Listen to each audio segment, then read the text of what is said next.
নমস্কার, আমি পিঙ্কিস লাইফ চ্যানেলে সবাইকে স্বাগত জানাই। আজকে আমি বানাবো পটল আর ছোলার ডালের একটা নিরামিষ রান্না। এখানে ছোলার ডালটা আমি ভিজিয়ে রেখেছি, আর এখানে পটলটাও আমি এরকম কুচি করে রেখেছি। আর পটলটা দেখুন, খোসাগুলো সব আমি ছাড়াইনি, অল্প অল্প রেখেছি, অল্প অল্প ছাড়িয়েছি, দিয়ে সরু সরু করে কেটে রেখেছি। এবার আমি প্রথমে পটলের মধ্যে দিয়ে দেবো লবণ আর হলুদ। লবণ দিয়ে দেবো অল্প করে, আর দিয়ে দেবো হলুদ, আর অল্প সামান্য লঙ্কা গুঁড়ো দিয়ে দেবো। দিয়ে পটলটাকে প্রথমে ভালো করে মেখে নেবো। পটলগুলো নুন হলুদ দিয়ে ভালো করে মাখানো হয়ে গেছে। এবার আমি এটাকে ঢাকা দিয়ে রেখে দেবো কিছুক্ষণ।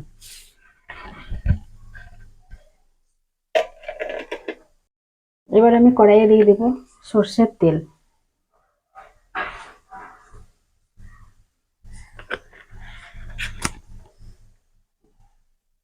তেলটা যতক্ষণ গরম হচ্ছে ততক্ষণ আমি ছোলার ডালটা একটু বেটে নেবো।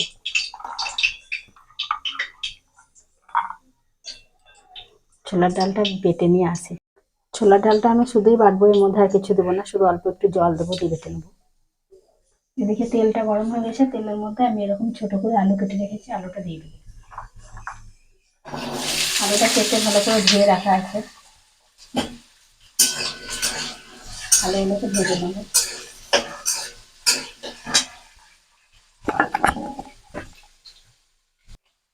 আলুর মধ্যে দিয়ে দেবো অল্প একটু হলুদ আর অল্প একটু লবণ।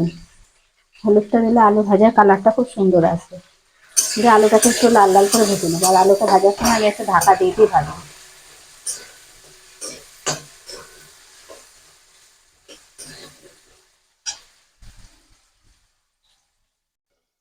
আলুটা ঢাকা খুলে দেখে নেবো, আলুটা ভাজা হয়ে গেছে লাল করে, খুব লাল করিনি আমি আলু ভাজাটা। এবার আমি এর মধ্যে দিয়ে দেবো পটল। যে পটলগুলো রেখেছিলাম লবণ হলুদ মাখিয়ে, সেই পটল থেকে অনেকটা জল বেরিয়ে গেছে, জলটা চেপে চেপে আমি দিয়ে দেবো, এবং এই জলটা চেপে বের করে দেবো, আলুর মধ্যে দিয়ে দেবো।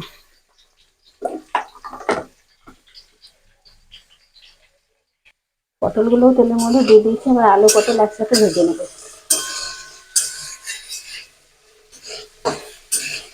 আবারও আমি একটু ঢাকা দিয়ে ভেজে নেবো আলু পটলটা। ঢাকাটা দিয়ে দেবো, আবার 3 থেকে 4 মিনিট পর আমি দেখবো খুলে। আলু পটলগুলো দেখে নেবো, আলু পটলগুলো লাল করে ভাজা হয়ে গেছে। এবার আমি তেলটা বাদ দিয়ে আলু পটলটা তুলে নেবো, তেলটা বাদ দিয়ে।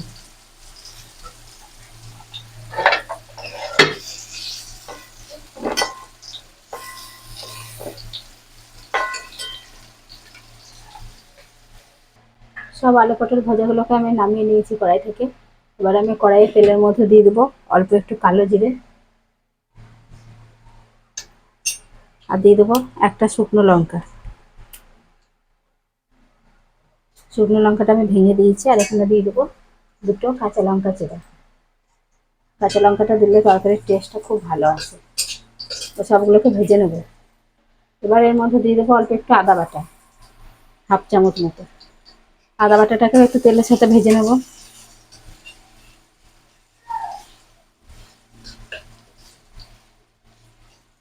এবার আমি এর মধ্যে একে একে মশলাগুলো দিয়ে দেবো। দিয়ে দেবো লঙ্কা গুঁড়ো, আর হলুদ দিয়ে দেবো পরিমাণ মতো। হলুদ আগে থেকে দিয়েছি, সেজন্য হলুদটা এখন একটু কম দেবো। আর দিয়ে দেবো হাফ চামচেরও কম একটু জিরে গুঁড়ো, আর 1/2 চামচ দিয়ে দেবো ধনে গুঁড়ো, আর দিয়ে দেবো পরিমাণ মতো লবণটা। দিয়ে আমি একটু মশলাগুলোকে নেড়ে নেবো।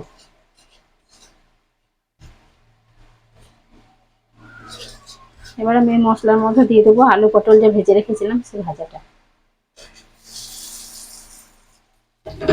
ভাজাটা দিয়ে আমি ভালো করে মশলার সাথে মিশিয়ে নেবো।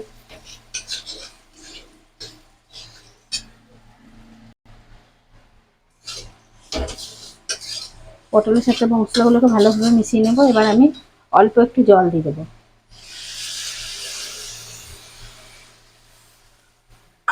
জলটা, আলু পটলটা অনেকটাই সেদ্ধ হয়ে গেছে, আর যেটুকু লাগবে সেদ্ধ হতে সেরকম মাপ করে দিয়ে দিলাম। এবার আমি এটাকে ঢাকা দিয়ে ফুটিয়ে নেবো, 1 মিনিট মতো ফোটাবো।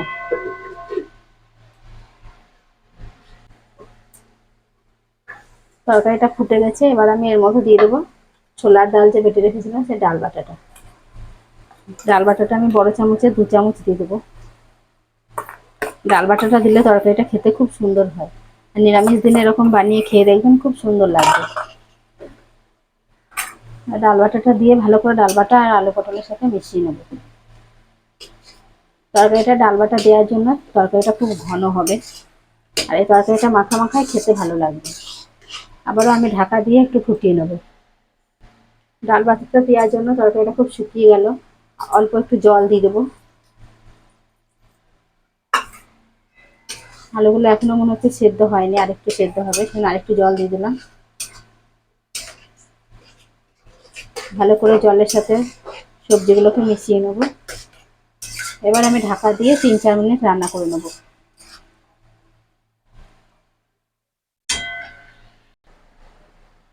3 মিনিট মতো হয়ে গেছে রান্না করা। এবার এটা ঢাকাটা খুলে একবার দেখে নেবো আলু পটলটা সেদ্ধ হয়েছে নাকি। আলুটা সেদ্ধ হয়ে গেছে, পটলটাও সেদ্ধ হয়ে গেছে, পটলটা তো গলে গেছে। এবার আমি এর মধ্যে দিয়ে দেবো গরম মশলা গুঁড়ো। এর মধ্যে আপনারা চাইলে একটু চিনিও দিতে পারেন, মিষ্টি খেতে চাইলে তরকারির মধ্যে। আমি এখানে চিনিটা দেবো না। এবার আমি আরও 1 মিনিট মতো এটাকে ফুটিয়ে নিয়ে নামিয়ে নেবো, আর তরকারিটা এরকমই মাখা মাখা থাকবে। আর আমার এই ভিডিওগুলো ভালো লাগলে লাইক, শেয়ার, কমেন্ট করবেন, আর চ্যানেলটিকে সাবস্ক্রাইব করবেন। আর সবজিটা কেমন লাগছে সেটাও জানাবেন। এরকম বাড়িতে বানিয়ে খেয়ে দেখুন, ছোলার ডাল আর পটল দিয়ে। ঢাকা দিয়ে আমি আরও 1 মিনিট মতো ফুটিয়ে নেব।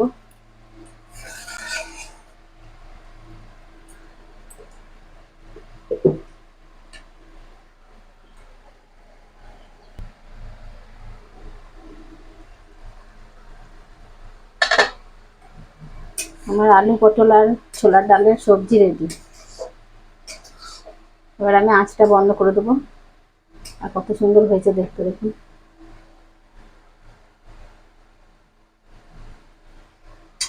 আঁচটা বন্ধ করে দিয়ে এবার নামিয়ে নেব। এরকম করে বানিয়ে গরম ভাতের সাথে, রুটির সাথেও ভালো লাগবে।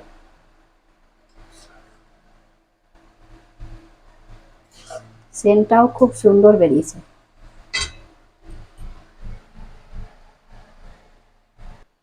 দেখতে কত সুন্দর হয়েছে দেখুন, আর খেতেও এটা খুব সুন্দর লাগে। এরকম করে ভাতের সাথে, রুটির সাথে খেয়ে দেখবেন, খুব সুন্দর লাগে।